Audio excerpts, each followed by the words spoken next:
Vaovao hafa kosa nisy ny tatitra mahakasika ny dingana vitan'i Madagasikara ao anatin'ilay politika ny trano fonenana ity hetsika ity dia natao indrindra ao anatin'ilay fanomanana ny fivoriana atampony izay ho tontosaina amin'ny 2024 ny Antsipirimo vaovao.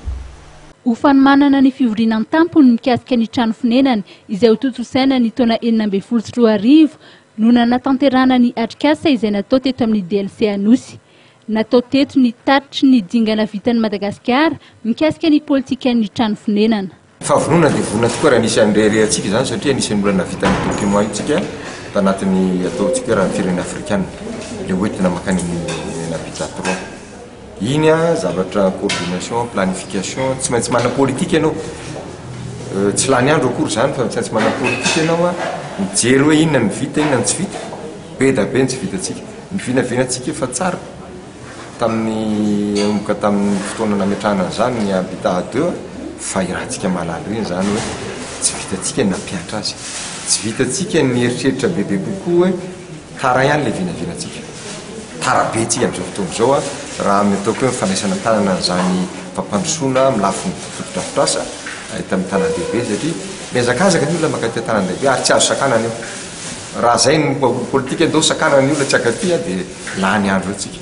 Fa ny mi-équilibré an'izay tsy maintsy atao sy ny feritretana ny fanitarana ny tanàna. Tsy hoe ahoana ny andraisantsika izy atao Antananarivo. Tsy ho zaka intsony fa ahoana ny anitarana an'ilay izy dia any napetraka ny fepetra rehetrarehetra ampatanàn-dehibe an'ilay tanàna vaovao fa tsy hoe amorona tanàna kely eo manodidina Antananarivo isika.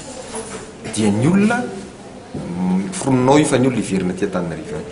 Fa raha vo tanàn-dehibe ny any dia mijanona an'izay satria tsy fombontsony aty Antananarivo. Mandalo eto Madagasikara amin'izao fotoana izao ny solotenan'ny Banky Européenne momba ny fampandrosoana.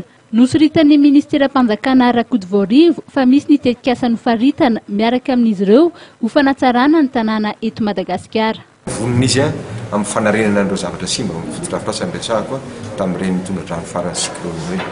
Zay zany volefa fa io moa fiteny le volefa fa misy zavatra dingana kely vitsivitsy ezahana ho anatin'ny fotoana fohy ahafahana mamaly an'izany satria ao anatin'ny fahamaizana zavatra mitranga. Misy ihany koa nefa ireo vinan'asa maro samihafa zany iarahana amin'izy ireo fanamboarana lalana zay lazaiko teo hoe atosikotsika mafy zao le politika tanàna vaovao ngaminy lazana azy tanàn-dehibe vaovao zay zany tena mba anamiko mihitsy tanàn-dehibe vaovao fa tsy hoe namboatra tana ambanivohitra anankiray vaovao tsika.